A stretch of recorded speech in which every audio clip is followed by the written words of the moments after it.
So I think from what I can tell from what you're saying is that you like to have as much realism using real world and real life aspects and elements in your movies, as opposed to, like Avengers, where it's a lot of CGI involved in that. Of course, it depends on the kind of film you're making, but with your style of film and what you have planned for films in the future, do you feel like you will try and do as much as possible in real life and try and minimize CGI? Or would you like to have a balance of both, or more CGI than real life? What's your style in that aspect? Yeah, so no, that's a good point. And by no means am I knocking anything, any movie with CGI, because I love all the Avengers films. I love all the Marvel films and the DC films. I watch them all the time.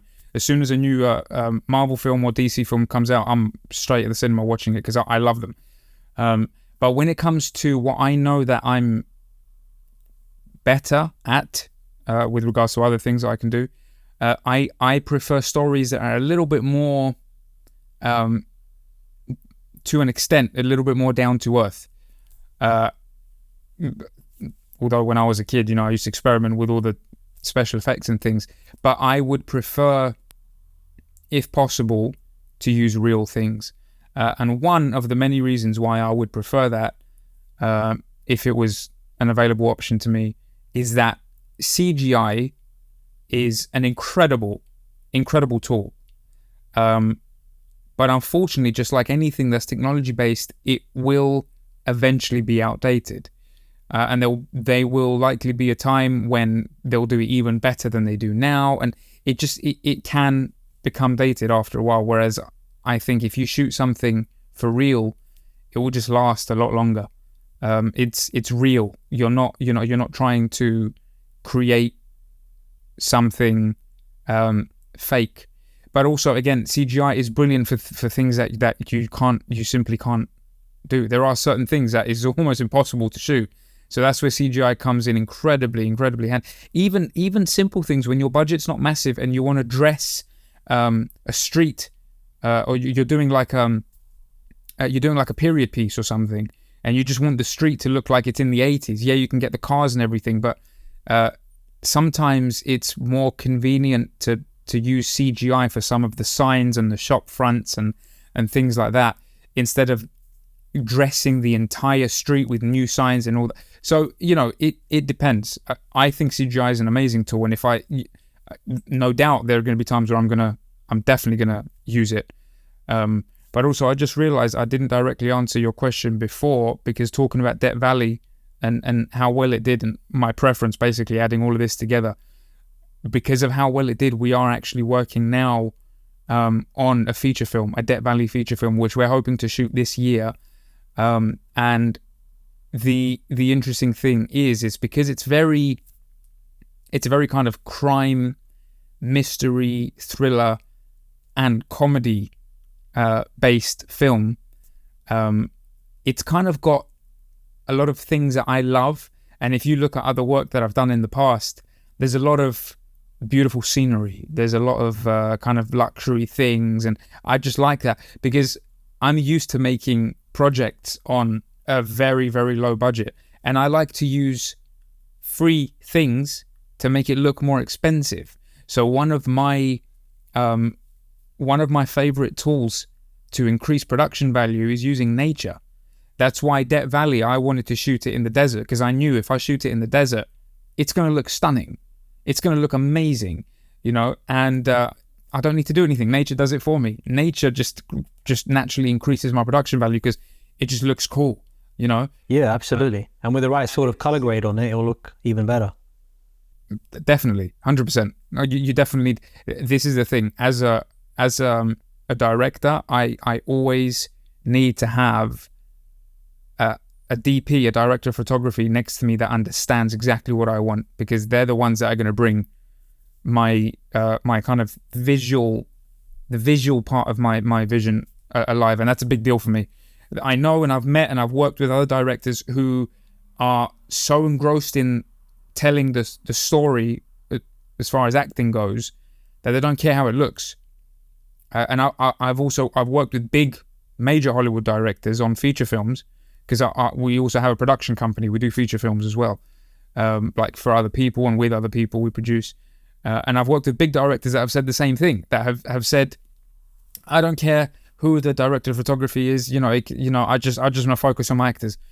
That's not me. That's not what I'm like. I'm very picky about how it looks, everything. I need to be involved in everything, because my vision is integrated into every part of it.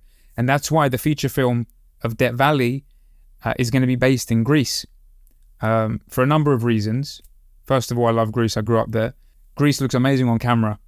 I think many people can. Yeah, I think it's all over Instagram, isn't it? Everyone in Santorini and various other islands in Greece, and the views are incredible. So, yeah, I'm sure. Will this be a continuation from the desert, from the short film into Greece, or would it be a completely new start? So it will continue, and it will answer rather many of the questions that audiences will have after watching the short film. And the short film currently is no longer on YouTube. We took it down from our YouTube channel because it's now exclusively streaming on Clipist. And Clipist is Google's #1 ranking short film streaming platform. It is literally the Netflix of short films. They've released an app. They have obviously an incredible website. They're partners with Kino Film Festival in London, which is huge. They're a big deal. They're a big deal, and they picked it up, and now it's for free. Everyone can watch it for free in all their short films. But it's literally the Netflix of short films. So it's awesome that Death Valley has that as its home. Well, I'll leave a link to that in the description. So you guys, if you want to check that out, hit that link below, and then you can view this incredible short film that we're talking about. We had so much fun with that. And some fun facts, I set aside 2 days to film that. We were going to shoot, we only had 4 hours each day because we wanted to shoot during the golden hours when the sun is setting, because it's got a very kind of like sunset vibe. And we were in a race against the sun. But the first day was so windy we could not film anything. So it was rendered completely useless. So we stayed in a massive motorhome that we hired. I was driving this 11-meter, 41-foot motorhome around California. We basically boondocked there. We stayed there. Some of the crew even set up a tent outside because it was really cool. And we stayed there, and then we filmed the next day. But because the next day was our last day, we literally had one camera. We had a crew of around, I think, 13, 14 people. But we had one camera, 4 hours, and 12 pages to shoot. And somehow we did it. Which camera did you guys use? So again, very fortunate, because my DP, who's great, he reached out to a friend of his who owns an Arri Alexa Mini LF, and they've shot awesome movies on that camera, and we managed to get hold of it without having to pay anything. So that I'm again super grateful. I had just bought a Blackmagic Pocket Cinema camera, 4K, a few weeks before this film. And I thought, we can shoot on that if we have to. There's nothing. It's an awesome camera. They call it the baby Alexa, right? But my DP, Dennis, he said, let me try something. And then he came back a couple of hours later and he said, we have an Alexa. And I was like, wow. So it was, a lot of things went our way. But still, the budget, like what we actually paid, was about $3,000, and it looks and feels like a lot more than that, which I think is important, because that's the approach I want to take, and I do take with all the projects that I'm currently working on.